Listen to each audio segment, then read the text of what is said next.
Hello అండి అందరికీ.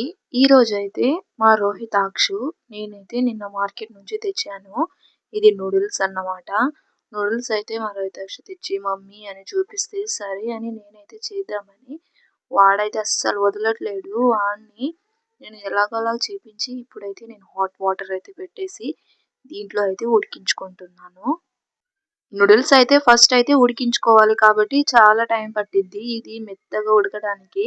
నేనైతే అంతలోపే 2 ఎగ్స్ అయితే కట్ చేసి అంటే పగలగొట్టేసాను. దీన్నైతే మంచిగా ఇప్పుడు కొద్దిగా సాల్ట్ అయితే పెట్టాను. ఎందుకంటే ఇది తినడానికి కూడా మంచిగుండాలి కాబట్టి దీంట్లో లైట్‌గా సాల్ట్ ఏసేసి ఇలా స్పూన్‌తో అయితే మ్యాష్ చేసేయాలి. ఎందుకంటే బాగా కలిపితేనే ఇదైతే ఆమ్లెట్ లాగా రెడీ అయిపోతది. నేనైతే వీడియో అయితే ఇక్కడ తీయలేకపోయాను. ఇది వీడియో రికార్డ్ అవుతుందేమో అనుకున్నాను. కానీ అవ్వలేదు. ఇక్కడైతే కొద్దిగా కళాయి పెట్టేసి నా దగ్గర అది నూడిల్స్ చేసే కళాయి ఉంది. కానీ ఇంత పెద్ద కళాయి ఇప్పుడైతే నేను అయితే చేయలేకపోయాను.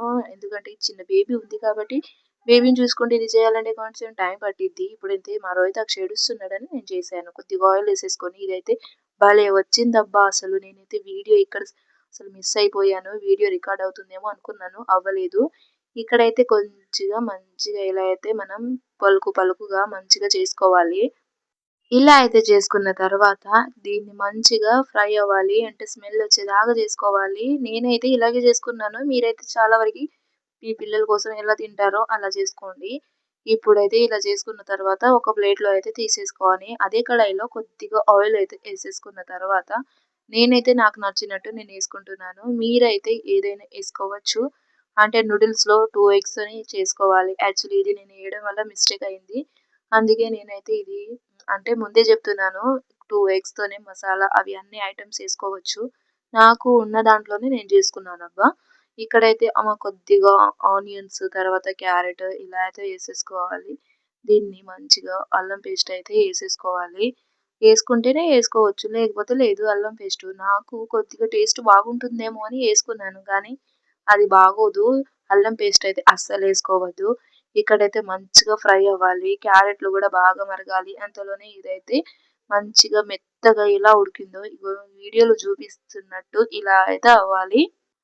ఇలా అయితే అవిన తర్వాత నా దగ్గరైతే జల్లెడలాగా అయితే లేదు. ఇక్కడైతే ఉన్న దాంట్లోనే నేనైతే చేసుకుంటున్నాను. ఇక్కడైతే చూసారు కదా! దీంట్లో అయితే ఏసేసుకోవాలి.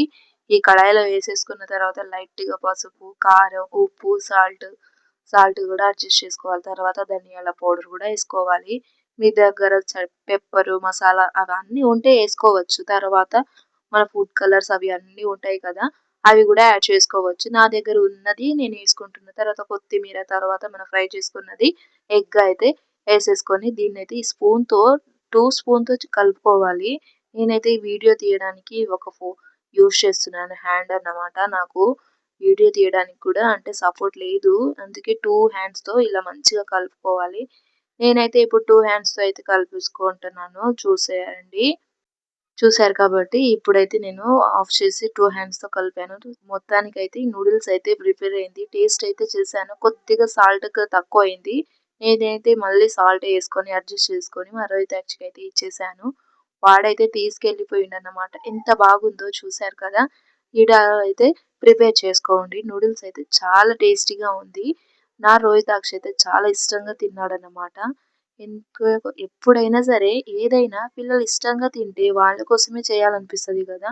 మనం కష్టపడేది ఏదైనా చేసేది అది పిల్లల కోసమే. పిల్లలు హ్యాపీగా ఉంటే ఇంకా కష్టపడాలనిపిస్తది. అదే కదా! అమ్మ తల్లిదండ్రుల ప్రేమ ఎప్పటికి పోదు. నాకదే అనిపిస్తది. పిల్లలు హ్యాపీగా ఫీల్ అయినా వాళ్ళ కోసం కష్టపడాలి అనిపిస్తది. వాళ్ళు తింటే ఎంత హ్యాపీగా మనం ఫీల్ అవుతామో అలా అనిపిస్తది. తల్లిదండ్రులు ఎవ్వరైనా సరే మన పేరెంట్స్ అయినా అలాగే ఉంటారు. నిజంగా పేరెంట్స్ అంటేనే అంత హ్యాపీ ఏంటో అది ఇప్పటికి తెలుస్తుంది. పిల్లలు పుట్టాకనే అర్థమవుతుంది. అది పిల్లలు పుట్టాకనే అర్థమవుతది కొందరికి. కొందరికి తల్లిదండ్రుల ప్రేమ అప్పుడే తెలిసిద్ది. నాకైతే ఇప్పుడు తెలుస్తుంది. మీరైతే సబ్స్క్రైబ్ చేయండి.